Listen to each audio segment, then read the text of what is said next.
Vamos lá, então a gente está em Gálatas 4, 8. Digo, porém, que enquanto o herdeiro é menor de idade, em nada difere de um escravo, embora seja dono de tudo. No entanto, ele está sujeito a guardiães e administradores até o tempo determinado por seu pai. Assim também nós, quando éramos menores, estávamos escravizados aos princípios elementares do mundo. Mas quando chegou a plenitude do tempo, Deus enviou seu Filho, nascido de mulher, nascido debaixo da lei, a fim de redimir os que estavam sob a lei, para que recebêssemos a adoção de filhos. E porque vocês são filhos, Deus enviou o Espírito de seu Filho ao coração de vocês, e ele clama: Abba, Pai. Assim, você já não é mais escravo, mas filho. E por ser filho, Deus também o tornou herdeiro. Legal. Tem tudo a ver com o que a gente estava discutindo agora, do meu ponto de vista. Você explica que a gente não chegou muito. Qual que é? Não, mas eu vou explicar aqui. Vocês vão ver. Filho, herdeiro. Isso, herdeiro do Pai, herdeiro de Deus. A gente falou até agora que esse livro de Gálatas, ele nos mostra que o cristianismo, ele é, de certa forma, pelo menos o cristianismo que eu estou lendo aqui, tá, gente? Quando eu falo cristianismo, não é o cristianismo, é o meu cristianismo, é aquilo que eu enxergo da coisa. É quando nós não precisamos mais de nenhum regime legal, nenhuma lei para nos dizer o caminho da salvação. Por quê? O caminho da salvação não é baseado em obediência, mas é baseado em fé, numa graça divina. Então, nós já não precisamos mais ficar pensando nos 10 mandamentos para atingir essa salvação. Nós não precisamos guardar o sábado, nós não precisamos não adulterar, nós não precisamos não matar. Não é isso que nos faz sermos cristãos. Ser cristão é exatamente viver na graça de Deus, viver por causa da graça de Deus, ser livre diante de Deus. E outro dia eu estava lendo outra coisa, o cara me apontou uma coisa bem interessante, a diferença entre liberdade e independência. Né? Jesus diz: conhecereis a verdade e a verdade vos libertará. Ou, se eu vos libertar, verdadeiramente sereis livres. A diferença entre liberdade e independência é que a independência é um ato negativo. Eu sou não dependente. Portanto, eu ainda tenho uma relação com aquilo que me tornava dependente. Eu sou independente do meu pai, da minha mãe. Mas eu ainda mantenho o fio de ligação negativo com eles. Eu ainda ajo por conta de uma ligação anterior. A liberdade é a ruptura absoluta do anterior. Eu já não sou independente, eu sou livre. Portanto, aquilo que antigamente me servia de referência, hoje já não me serve de referência. Eu estou absolutamente livre daquilo. Né? Eu era livre, eu era escravo, me tornei liberto. O escravo liberto, o ex-escravo, o escravo liberto, ele não precisa mais trabalhar com o seu senhor e nem fazer as funções que ele fazia na casa do seu senhor. Agora está liberto, ele pode pegar e ir embora. Porque ele não tem mais a referência do senhor da casa. Agora, o independente ainda mantém esse fio, esse liame, essa junção com aquilo que tem. Uma junção negativa, de não dependência, mas uma junção. E o cristianismo é liberdade e não é independência. Nós não somos independentes da lei, nós somos livres da lei. Portanto, a lei já não é nossa referência. Né? Então, esse é o aspecto. E Paulo, aqui no capítulo 4, vem mostrar esse jogo. No capítulo 3, ele já tinha falado algo.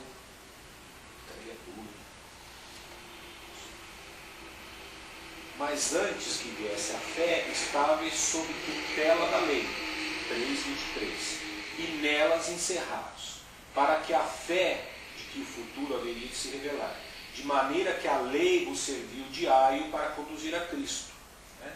Então, antes, nós lei. Nós quem? O mundo. Especificamente, todas as pessoas, especificamente o povo de Israel, era o guardião da lei de Deus. Mas essa lei só servia até um momento oportuno. Capítulo 4 ele vai trabalhar exatamente esse momento oportuno. Ele diz, nós éramos escravos da lei. Por que escravo? Porque nós servíamos a lei. A nossa vida era como se fosse um menor, um filho menor. E da outra vez que a gente falou disso, eu me lembro que eu apontei que no Novo Testamento, no grego, existem duas palavras que falam sobre filho. Existe a palavra, se não me engano, é técnico, que é o filho menor de idade. É aquele que vive na casa do pai e que não ele é herdeiro, mas não tem condições de herança. Portanto, ele vive na casa do pai como se fosse um escravo, sujeito a todas as legislações do pai, porque ele ainda é pequenininho. A Ana e a Nicole. Está na tua casa, você decide a hora de comer, de acordar, de dormir, a roupa que veste, blá, blá, blá. Por quê? Porque ela é menor. É o que ele fala aqui, como se fosse um escravo. Né? Como se fosse um escravo. Por quê? Ela tá as tuas filhas estão sujeitas a todas as tuas vontades. Estuda na escola. Como a Cíntia outro dia falou, né? Que uma delas fala assim, mãe, eu quero estudar numa escola de português. Mas vocês falam, não, é uma escola de inglês que vai estudar. Por quê? Porque ela está sujeita às leis e às ordens da sua casa. Esse é o técnico. Ele vive na casa do pai, mas está sujeito a todas as ordenações do pai e todas as restrições legais daquela casa. E existe o filho chamado Curios, ou Ruios, que é o filho maduro. Ele é um herdeiro. Ele herda. Ele já manda. Ele é o dono da casa. Ele executa a ordem. Ele já não é um obedecedor de ordens, mas ele é um ordenador da própria casa do pai. Na verdade, os dois são herdeiros, né? Os dois são herdeiros, só que um é um herdeiro que ainda não herdou. Como se fosse escravo, e o outro já herdou. Dono do próprio nariz. Ele é dono do próprio nariz, dono do negócio. Ele virou sócio do pai naquele negócio. E Paulo aqui está tratando exatamente dessa passagem entre o filho que é menor e que está sujeito a todas as ordenanças da lei. A lei está impondo, olha, guarda o sábado, meu filho. Meu filho, não mate. Meu filho, não adultere. Meu filho. E o filho fica o tempo todo sujeito. Quando ele passa para o novo, filho, você pode fazer o que você quiser. Por quê? Porque agora você tem que ter a consciência que você está pondo ordem no galinheiro. E que se você ultrapassar os limites, você põe a perder o negócio. Agora eu estou te chamando a ser inteligente comigo e nós trabalharmos em conjunto para pôr ordem, para nos organizarmos. A lei, então, serviu de condução da humanidade para ela perceber essa necessidade e essa passagem posterior em Cristo Jesus. Quando o filho mais velho surge, ele nos conduz todos a essa mesma filiação. E ele esgota a lei. Ele cumpriu a lei também, mas na cruz, que é uma coisa que eu entendo, ele acaba com a lei. Ele fala, está consumado, está cumprido, acabou. Não tem mais o que fazer com a lei. A lei já não serve mais para os propósitos de Deus para a humanidade. A lei serve, como alguns autores vão falar, Colossenses, se não me engano, Hebreus, ela foi uma sombra, uma coisa longe só para nos ajudar. Agora virou metáfora. Agora virou uma coisa que a gente tem que estudar não com uma imposição. Eu, ao adulterar, não vou para o inferno. Porque não é o meu adultério e não é a minha santidade diante da minha esposa que me leva para o céu ou para o inferno. É Cristo. Porque se for a minha fidelidade com a minha esposa, então a cruz é menor do que com quem eu estou na cama. E Cristo, se eu trair a minha esposa com outro, e isso me levar para o inferno, então esse fato é superior à graça. Pelo menos com outro. Eu ia falar, já que demais, né? Que seja com outro ou com outra. Isso Não, foi pra mais mulheres, forte mas do que a seja santidade. Né? Certo, entendi. Então, é aí que a lei é destruída. Isso não nos faz, como Paulo vai falar em Romanos, não nos faz livre para fazer o que quiser. Pelo contrário, agora me faz ainda mais responsável, porque agora eu sou não mais filho pequeno, eu sou filho maduro. E eu tenho que estar o tempo todo pensando nas consequências dos atos. Até a hipótese de ter filho homem ou mulher por via tecnológica ou por via natural ou absolutamente natural, é o motivo de uma certa reflexão, sem ser dogmática. Porque o dogmatismo racha e fala, é isso, isso, isso. Agora, o filho maduro vai questionar, por que não? E vai buscar uma hipótese melhor, pensando nas consequências todas daquela atitude que ele está tomando, porque ele é filho maduro. Ele já não é mais uma criança que precisa ser tutelada por ou uma lei ou por uma instituição. Ele é maduro. Tatuagem, por que não? Por que não? É uma outra discussão. Então, eu leio esse texto do capítulo 4 exatamente quando ele faz essa passagem. Ele diz no versículo 4, quando, porém, vindo a plenitude dos tempos, Deus enviou o seu filho, o seu Huios, nascido de mulher, nascido sob a lei, para resgatar os que estavam debaixo da lei, tirar debaixo da lei, a fim de que recebêssemos a adoção de filhos. E porque nós somos Huios, enviou Deus aos nossos corações o Espírito do seu Huios, que chama Pai, Pai. De sorte que não somos mais escravos, porém filhos maduros, herdeiros. E sendo filho, herdeiro por Deus. Então é essa passagem que eu estou entendendo aqui, de quando nós nos apropriamos dessa graça plenamente, nos apropriamos por fé a essa graça, e falamos, eu não preciso mais de uma lei que me diga o que fazer e quando fazer, porque eu sou maduro.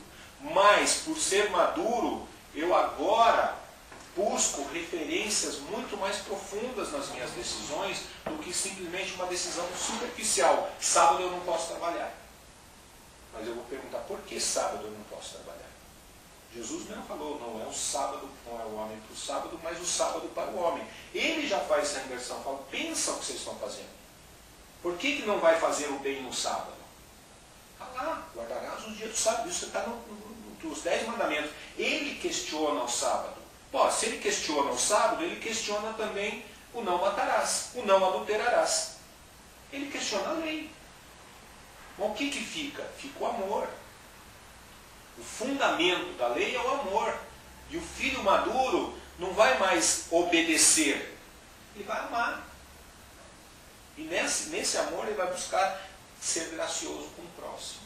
Percebe a inversão? Não nos facilita a vida, só nos entra numa angústia muito mais profunda, de estar o tempo todo questionando se o meu ato de fé é um ato de amor, é um ato gracioso, e não simplesmente um ato mecânico de obediência, sem saber por que eu fiz aquilo. Eu estou o tempo todo falando, será que eu estou amando efetivamente nesse ato, ou simplesmente eu estou fazendo porque eu tenho que fazer? Eu estou fazendo o que tenho que fazer, não faça. Questione-se antes de fazer. Né?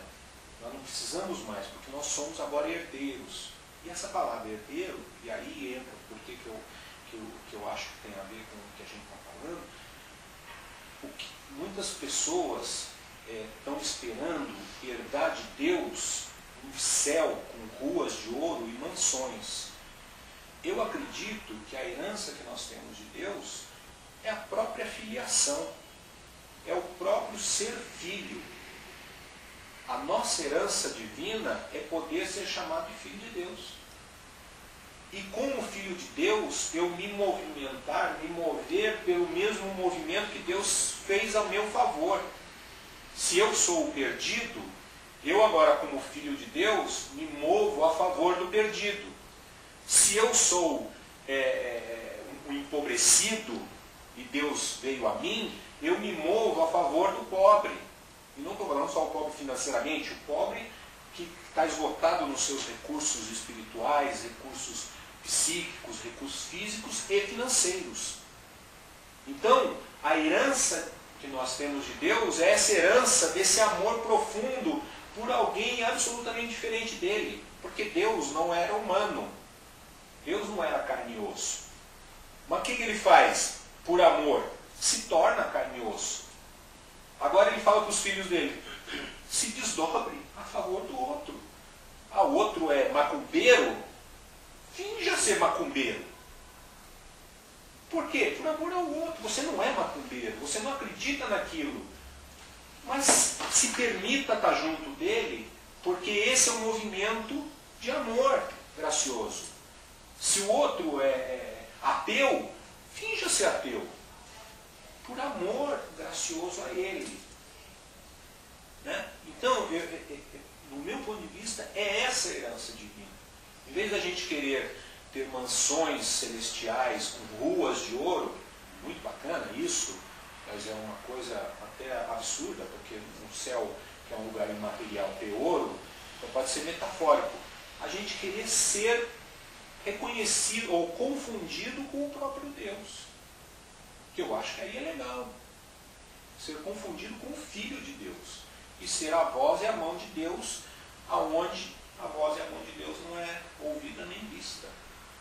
Então eu acho que esse movimento é muito mais sério na igreja. Quando eu me desgrudo de um legalismo, de me mover simplesmente por obediência e por medo de apanhar do papai, se eu desobedecer, o papai fica bravo e me bate, né? Me põe de castigo, me manda para o inferno. Vamos esquecer isso. Você está consciente de que é a graça de Deus que te salvou? Estou. Então vamos fazer agora por amor. Como Ele, por amor, fez por você. Porque você agora herdou isso do próprio Deus, essa fé. Acho que essa é a grande lição. Porque uma coisa interessante é que as leis do Velho Testamento se tornam referências. Não é isso? Então, por exemplo, ela continua lá como uma referência. Né? Mas referência. Não matarás faz eco. Mas ele não te impõe nada, é uma referência. Uma referência, não mata, entendeu? Você não mata por amor, né? Mas é uma referência. Como é o certo? São aquelas leis, entendeu? Ela perde a força de te mandar para o céu do não inferno, é lei, mas ela ainda faz eco no nosso espírito, no sentido, vou refletir sobre o porquê não matar. É uma referência, porque o amor que eu tenho pela minha vida, eu tenho que ter pela vida do outro. Então ela faz sentido não matar, como uma referência de estudo, de buscar as razões que estão por debaixo e não simplesmente, eu não vou matar. Aí Jesus fala, bom, mas se você odiar, você matou. Então não é a referência enfraquecida de simplesmente não dar um tiro no Ari, mas a referência fortalecida de levar uma discussão, falar, puxa, eu tenho que amar o Ari. A despeito de qualquer problema que eu e ele tenhamos no futuro, tem que amar. Por quê? Porque a referência está lá. E o fundamento é que tem que ser buscado. E não a referência. Nós aprendemos a só obedecer a referência. E eu creio que Cristo fala, se entregue ao fundamento. Não é nem obedecer, porque não se pode obedecer ao amor. O amor você se entrega ao amor de Deus. Né? A se deixar amar e deixar ser amante. Agora, a obediência não, você respeita a coisa. Muda vamos dizer, o ponto de tensão, realmente, sem deixar referência.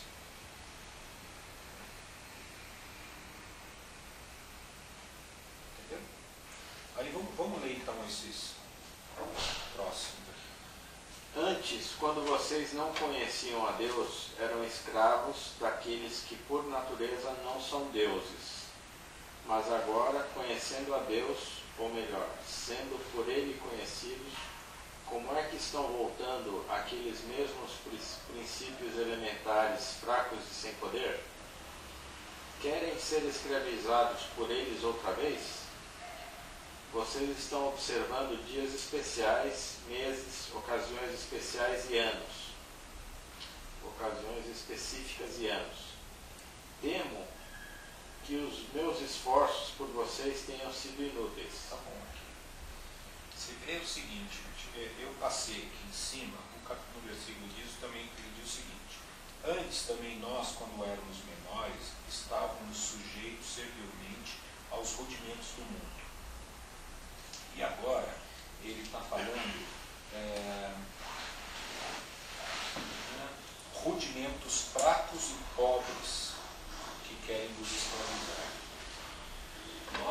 a gente tem imaginado que a palavra mundo na Bíblia tem uma referência ao tudo que não é da igreja.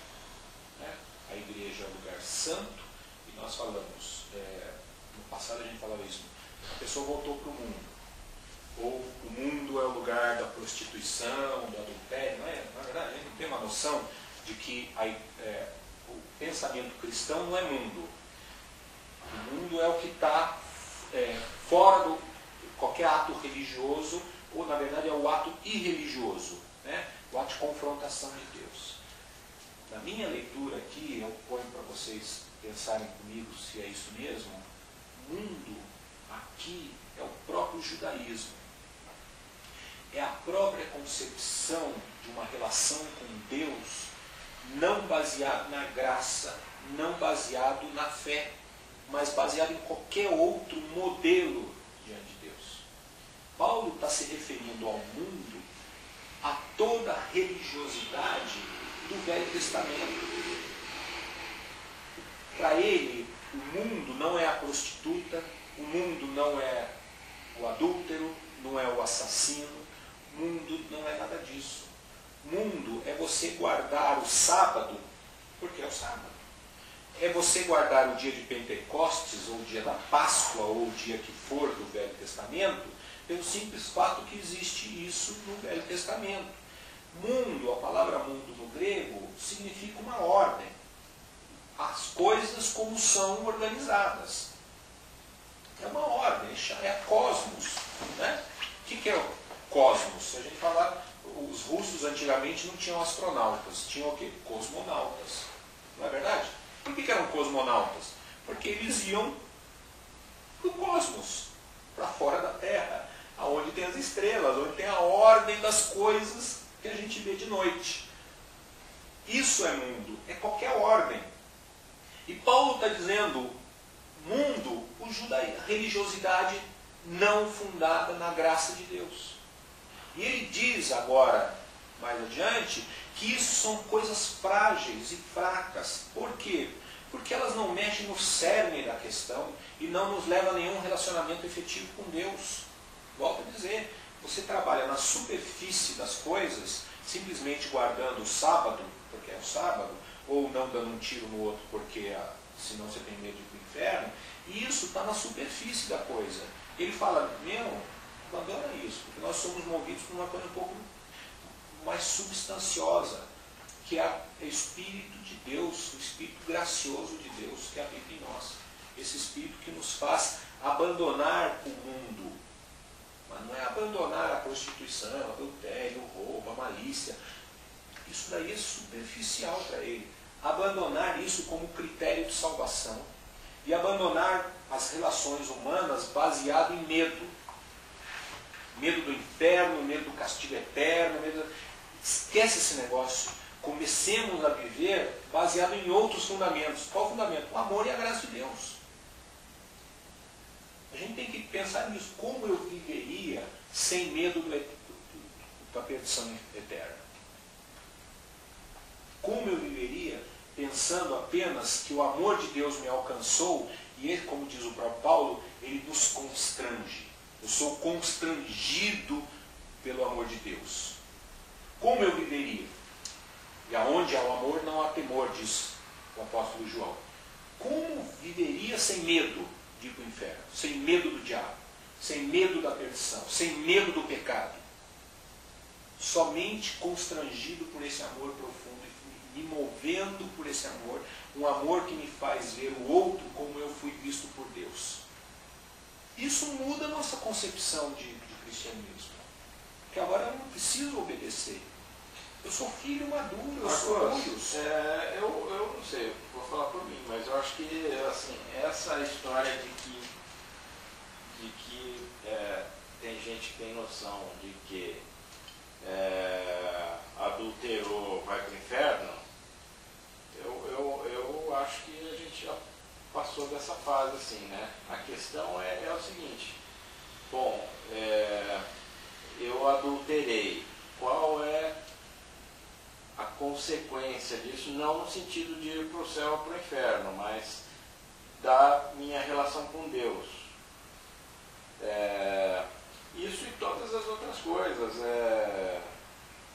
gente foi treinado para falar assim, ó, bom, isso é pecado, isso está certo, isso é pecado, isso é a vontade de Deus, isso não é a vontade de Deus.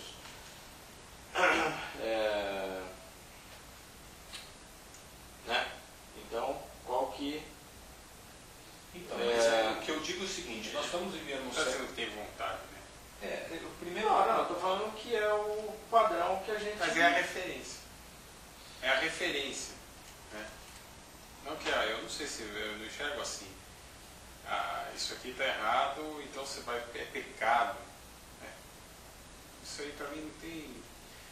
O que é pecado? Você vê o que acontece? Eu acho que isso está colocando. Eu não acho que isso é uma referência para a gente o que é certo e o que é errado. Mas não o que é pecado, sabe? Porque pecado me dá a impressão de que é pecado, então você tem uma sanção. E não é isso, né? Tem um ônus, né, que vai ocorrer, tem uma penalidade. Acho que esse é o senso comum da igreja, assim, né? Bom, você está cometendo um pecado, né? Isso interfere em alguma coisa de Deus para conosco, né? Eu estou entendendo que não, mas acho que essa é o peso que a gente tem que tirar da nossa mente, né? Não, mas Hamilton, olha o exemplo que ele deu, é um exemplo interessante. Por exemplo, o filho que se tornou sócio. A relação que eu enxergo é que você adulterou, é que nem você comprou dólar de errado. Entendeu? Você não está indo para o caminho certo. Não é nem por Está isso. indo para o caminho certo? É. O que é isso? Está indo para o caminho certo. Você poderia ter tomado uma decisão melhor sobre aquele assunto. Você poderia ter aguardado talvez 2 dias, pegando só esse exemplo simplório, né? Não no sentido nenhum, mas você poderia ter aguardado 2 ou 3 dias para comprar o dólar e ver quais são as tendências que vão acontecer e não causar um prejuízo para a empresa.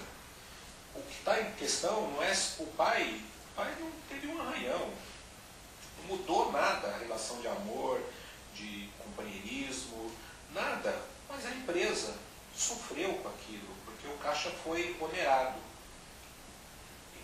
Eu creio que o que a gente tem que ter uma visão um pouco maior, mais ampla.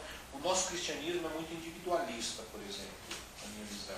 A gente pede coisas para Deus, para mim. Deus, eu quero prosperar, eu quero que meu filho faça um vestibular, eu quero. Quando a gente não percebe as interferências desse cristianismo no meio que eu estou vivendo, né? E como eu poderia afetar melhor. Quer dizer, comprar dólar no dia mal não é o filho que comprou dólar no dia mal, a empresa sofreu com aquela desoneração, com aquela oneração do caixa. Ele tem que ser responsabilizado por aquilo, ele tem que sentir aquele peso, porque tem uma referência. Mas isso não vai fazer com que o pai o expulse do negócio. Né? Ele precisa de até. A gente precisa pensar no pecado, e não como pecado moral, eu acredito, mas pensar no pecado como o errar o alvo dessa herança divina que eu tenho. Cada vez que eu tomo uma atitude, e essa atitude não vem balizada na graça de Deus, eu errei o alvo. E, portanto, há consequências muito mais amplas do que eu simplesmente ficar mal. Eu adulterar não é simplesmente que alguma coisa em mim morreu um pouco. Eu atrapalhei uma relação de 15 anos com a Esther.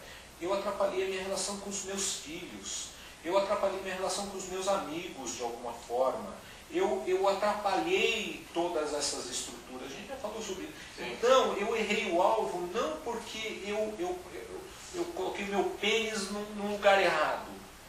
Eu errei o alvo porque eu desconsiderei todas essas questões e se considerei, ainda assim, tomei uma atitude que afeta todas essas relações. Então, eu acho que a gente chegou nesse ponto já, no sentido de que não tem um problema problema na relação com Deus, mas o problema com a relação com as pessoas que, de certa forma, são deuses, vai.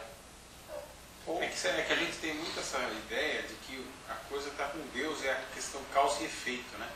Se faz isso, Deus não gosta. Não é? E não é isso, né? Pois é. Pensa o seguinte, Jesus está no Getsemane, olha lá, ele sozinho com Deus, orando, horas antes de ser pego para levar na cruz. Ele fala, Pai, não dá, aborta o processo. O que acontece? Ele errou o alvo. Ele não adulterou, não deixou de guardar o sábado, ele não matou ninguém, ele não fez nada do que a gente possa ler no Velho Testamento. Pelo contrário, ele evitou uma morte. Mas ele falou, não, esquece esse negócio. Cansei. Eu vou descer, vou partir daqui, vou morar lá na Espanha, vou mudar de vida. Vou ser pescador, vou ser qualquer bicho. O que acontece se ele decide fazer isso? Ou se lá na tentação em Mateus 4 ele transforma a pedra em pão. O que significa? Ele está sozinho. Significa muito dentro da nossa fé. Significa uma transformação total do mundo nos últimos 2000 anos, para não dizer, eu estou falando sociologicamente. Ele só tomou uma decisão de não morrer na cruz. Eu falei, não. O senhor inventa outra história, porque essa eu não gostei. Muda tudo. O que a gente precisa entender é que um filho maduro, ele pesa as consequências e, às vezes, tem coragem de tomar decisões pouco favoráveis a ele. É isso que arde no cristianismo. Tá, então eu acho que eu estou pensando o seguinte. Bom, nas nossas pensamentos e argumentações de coisas que aparecem na nossa frente, tipo essa daí aí, a gente tem que muito não pensar assim, bom, Deus vai ficar meio chateado comigo, mas o que isso vai refletir na nossa vida prática e de relacionamentos pessoais. Não é isso? Uma coisa é esse olhar vertical, horizontal. O que essa decisão tem a ver com você, tem a ver com você, tem a ver com você. E eu acho que tem um outro lado, que é o vertical, que não é o medo de que Deus me mande para o inferno, mas é a fé que eu tenho de que há um fundamento na minha decisão. Por isso que eu fiquei pensando essa semana. Não é que simplesmente fiquei pensando no problema, filosoficamente. É falar, no que eu me fundo para dizer não sou favorável a esse tipo de decisão, ou sou favorável àquele tipo de decisão. E eu fiquei buscando um fundamento. Se a gente encontrar esse fundamento gracioso de Deus, ainda que seja preciso aprimorar, blá, blá, blá, aquela coisa toda, eu me deixo influenciar pelo fundamento e influencia a minha decisão, portanto influencio o lugar que eu estou. Então quando eu digo, eu acho que Deus é Pai, e o Pai é aquele que veio a favor do... E aí podemos lembrar Moisés tirando o povo do Egito. Por que Deus aparece para Moisés e tira o povo do Egito? O Pai é esse, que chama Israel, esse é o meu primogênito. Né? É um Pai que vem a favor daquele povo escravizado. Então, se eu busquei esse fundamento, encontrei e me calquei nele, eu não simplesmente vi as influências horizontais, mas de alguma forma eu quero fazer eco com a oração de Jesus. Faça a tua vontade na terra como é feito no céu. Então Deus faz sentido para mim. Porque, por isso que eu perguntei, o que é ser cristão então? Se eu posso qualquer coisa. Eu tenho que buscar alguma coisa que eu possa falar, isso daqui faz sentido, me faz sentido como cristão. A minha fé está baseada nesse aspecto. Pode ser falho, pode ser manco, mas hoje está bom para mim. De dizer, o meu pai, se eu fosse aquele feto, talvez ele não tirasse. Eu não estou querendo influenciar, estou tentando trazer o meu raciocínio sobre a história. Então, nesse momento, a minha fundamentação, Paulo, 1 Coríntios 13, nós somos cooperadores desse edifício e não podemos lançar outro fundamento, porque o fundamento é Cristo. Aí eu perguntei na época para vocês, mas que fundamento é esse? Esse é o fundamento que eu estou buscando para a minha vida. O fundamento da graça. Mas o que é o fundamento da graça? É de um pai que vem ao meu socorro sempre. É um pai que está comigo na minha angústia, na minha necessidade, na minha precisão fundamental, existencial. Bom, então eu sou agora herdeiro. O que eu faço? Eu vou ao próximo com a mesma graça. Isso me influenciou. Então eu tenho uma ligação vertical com meu pai. Eu estou tentando trazer para a terra aquilo que eu entendo ser o céu. E estou agora trazendo isso como filho maduro nas minhas relações. Sem que isso pese sobre a vida do outro. Não adianta falar para você, você é um pecador, você é um desavisado, você se perdeu na fé. Não, vai trazer alguma graça? Não. É a minha opinião. Por favor, me ajude. Eu acho que uma coisa legal, que eu não sei quem foi que deu esse exemplo, sempre é você olhar essa relação sempre como uma relação com o seu filho. O seu filho não te obedeceu, não acontece nada. Entendeu? Você não vai bater, você não vai não sei o que e tal. Você pode tocar assim, mas a questão é essa. Em algum momento, eu acho que essa é a melhor relação que você pode gerar, ter com o filho, é isso. Você gerar nele ele não querer fazer as coisas erradas. Por amor, né? Não por opressão, né? Não vai fazer isso. Agora, talvez agora, nessa primeira instância, né, você vai indo... O ser humano é o único animal que ele aprende com o próximo, né? Por isso nós evoluímos, né? Não somos os animais irracionais ainda, né? E aí, com isso, você, a partir do momento que ele sabe andar, então agora você anda.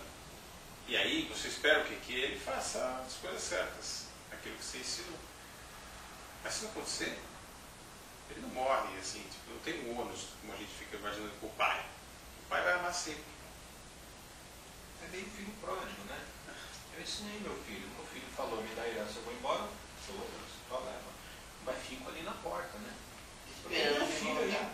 É meu filho. Mas fica triste ou contente, né? Tudo assim, bem. tipo assim, putz, esse cara é joia, aí meu filho é... Sim, tipo, claro. putz, esse cara... Mas, voltando ao pai do filho pródigo, possivelmente o quarto dele estava arrumado, a cama dele estava arrumada, a casa era do filho.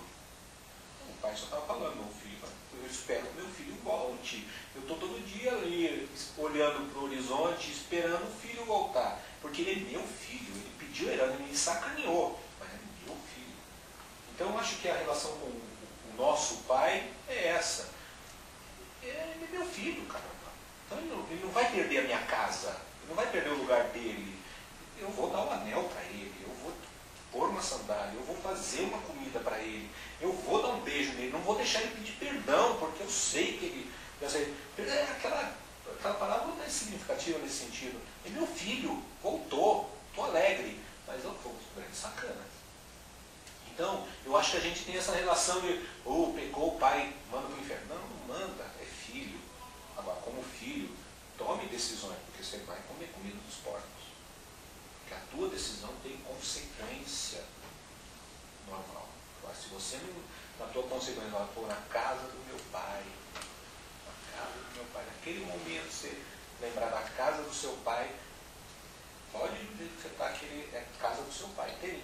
Eu acho que é isso que a gente perdeu um pouco. A gente tem uma relação muito causal, de culpa, de pecado. E o pai não está tão preocupado com isso. O pai está preocupado com o seguinte, eu quero o herdeiro. Então, aí eu acho que a gente tinha que colocar uns temas práticos aí para a gente exercitar, né? Pô, do Elinho semana passada. Por isso que eu achei que foi bacana, não foi desperdício nenhum. Foi um tema que não ficou concluso, mas que gerou um barulho na nossa cabeça. Que é isso mesmo. Ninguém aqui tem o direito de impor a sua visão da história. Podemos discutir e ficar fazendo barulho. Daqui a pouco é outro tema. E faz um barulho. Sendo tratado de forma legal, sem que se intrometa na vida um do outro, sem que haja invasão de espaços que não são permitidos. Eu acho que o tema, o legal de manter temas assim bem abstratos é porque a gente são verdadeiros, mas abstrair. A questão toda é se um feto acontecer, se outro feto. Não estamos falando do Ari nem da Cíntia, estamos falando de um feto, mas que ele pode tomar. Porque se falar do Ari e da Cíntia, não, aí a relação é deles. Eu não tenho direito de entrar na relação. A não ser que ele fale de entrar na relação, mas não é o caso aqui. Agora, um amigo meu está mandando e pensou em ter um filho, fazer legal, vamos discutir. Né? Mesmo que seja verdadeiro. Tem muitos temas que são, não tem discussão, né? Na igreja, por exemplo, e são coisas práticas, né? Acho que a gente tem que ir exercitando aos poucos isso. Né? Também se ficar só nas discussões temáticas, eu acho que a gente perde um pouco, porque a gente está construindo uma outra coisa. O que tem no nosso grupo aqui é uma outra construção de igreja. Por quê? Porque também tem uma discussão, vamos dizer, mais didática dos fundamentos, por que a gente faz isso. De vez em quando, pincelar com algum exemplo verdadeiro, né? É legal. Mas se ficar toda semana, a gente também perdeu a referência. Né? Entendeu? Eu acho que tem que ir mesclando mesmo.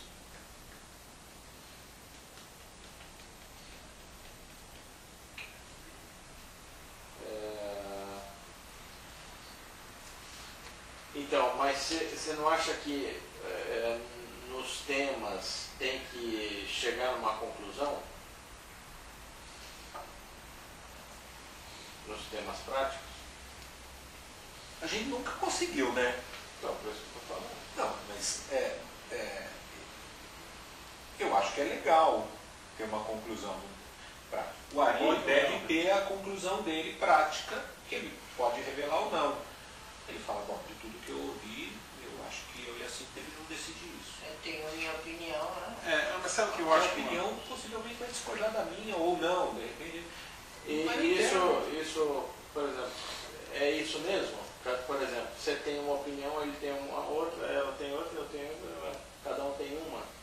Isso é pessoal? É seu livre-arbítrio, né? É discutível. Isso é uma boa discussão que a gente poderia ter. Tá, mas eu acho que assim, pode ou não. Não dá pra. A questão é a seguinte, não é em tudo na vida que vai dar certo e vai ter uma conclusão e vai chegar. Porque talvez alguém que com uma outra visão, imagine a pessoa que você estava aí, como ele está. Eu imagino que essa pessoa deve estar distante dos nossos conceitos.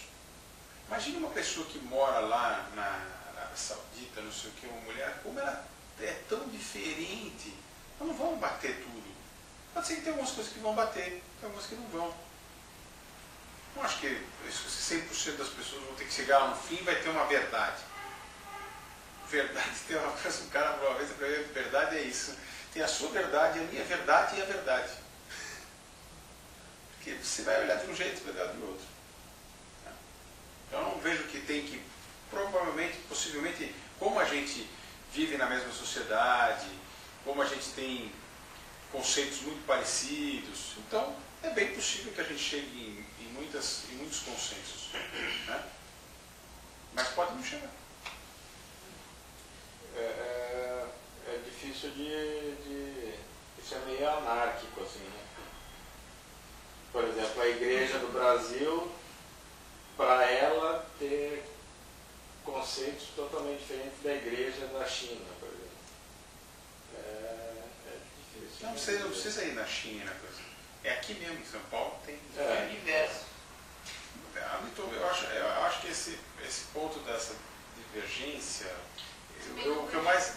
Não vejo problema, eu acho que o mais importante é isso. Olha, o que é o fundamental que a gente achou aqui dentro do nosso grupo sempre é isso que, olha, você já se deparou com alguma situação assim? Eu me lembro da minha história, meu pai falava assim para mim, vai um exemplo, até usando o que a gente fala aí sobre correr com o carro. Eu tenho 18 anos, meu pai fala, não corre, filho, você vai se bater, você vai se matar, então você sai daqui, falta 5 minutos para chegar, você vai em 5 minutos e tal. Meu pai falou aquilo 250 mil vezes, mas eu não conseguia respeitar aquilo. Por que eu não respeitava? Em mil situações que me agoniava mais ainda andar devagar e chegar atrasado do compromisso. Então, essa era a minha resposta para o negócio. Mas, às vezes, por exemplo, quando você está mais suscetível, e essa é uma coisa legal do grupo, assim, aqui, olha, eu acho isso, cara. O que você acha? Não sei. O que você vai fazer? Não sei, cara. Eu acho isso. Então as pessoas aqui realmente têm uma coisa muito gostosa de um querer muito o bem do outro e dizer o que ele acha para ele. É que ele pode ser que sirva, pode ser que não sirva, mas te abre, te dá a abertura, o horizonte, e você fala, puxa, deixa eu refletir. Hoje nós estávamos falando sobre isso, embora a minha vontade, né, seja uma, hoje eu já tenho mais um elemento na minha decisão com aquilo que é falar assim, puxa, mas se eu fizer isso, eu além de, né, vou matar, posso estar matando, essa é uma referência ainda para mim obscura, porque eu não sei se a vida é ali mesmo, ou ela na frente dos 3 meses, quer dizer, isso também. Mas para mim, o outro lado importante é esse, quer dizer, putz, eu estou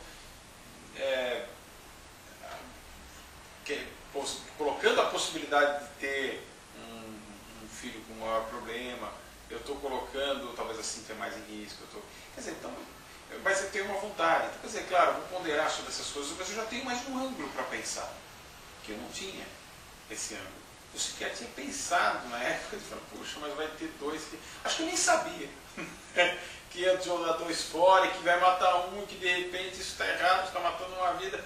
Quer dizer, pintou mais um monte de informações para você criar a sua decisão. Eu acho que esse é o caminho. O grupo faz esse tipo de trabalho sem ter a relação do pai falando para o filho. O filho não faz isso. Você já não viu isso? Eu tenho umas pessoas, tem hora que às vezes a gente tem uma relação com algum funcionário mais próximo, você fala, pô, não faz isso, cara.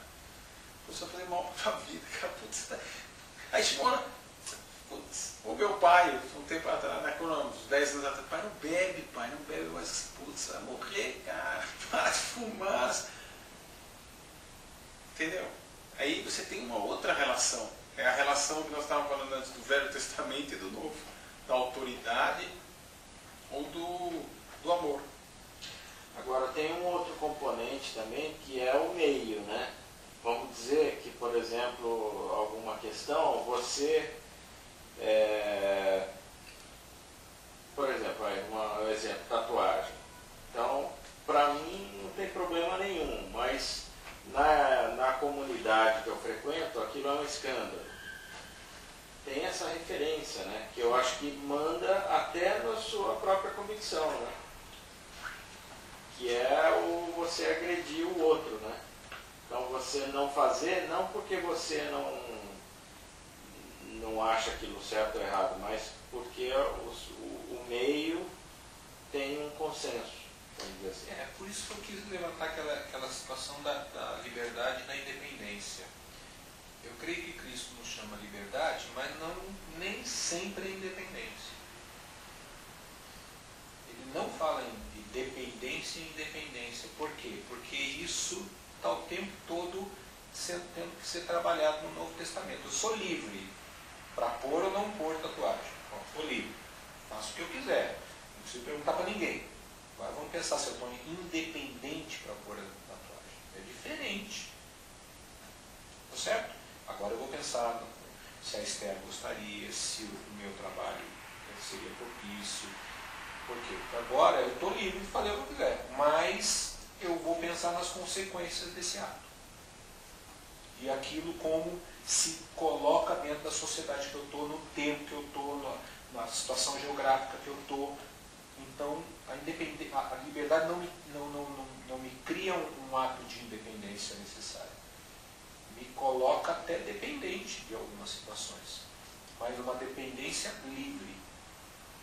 Eu sou livre para não pôr, sou livre para pôr, mas não sou independente.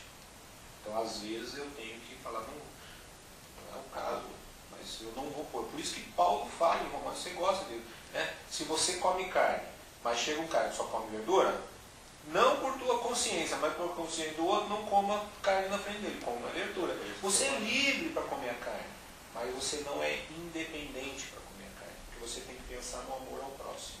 Aí você se abstém temporariamente por amor. E depois, quando o cara vai embora, você volta a ser livre e come tua carninha. Não tem problema, mas você é dependente. Você tem relações com as pessoas, com o seu tempo, com o seu espaço, com as coisas que você tem que viver. Como ele falou, daqui 20, 30 anos, escolher o sexo de filho vai ser assim, olha, eu quero o primeiro masculino, o segundo feminino, vice-versa, eu quero ter gêmeos no terceiro. Escolhe o cara, tira o cardápio e fala, legal, vai para casa e a gente conversa. Olho verde, olho azul, olho verde, olho azul, né? Não vai ter problema nenhum. Aí o verde e o azul já é outro que outra discussão. De outro. Mas vai. Então, peraí, que eu vou pegar outro sêmen. Hoje, a discussão nos exige um pouco mais de trabalho, porque tem alguns outros aspectos que não vai ter daqui no futuro. Né? Então, eu acho que é isso. A gente não pode ser independente. Ser livre, mas nunca independente. Às vezes independente, às vezes dependente. Tendo essa relação. Eu penso nesse independente enquanto eu decidindo e eu na posição de Deus. Aí danou-se. Por isso que a troca, né? Por isso que aqui está a eclésia, aqui em Santa Maria, né?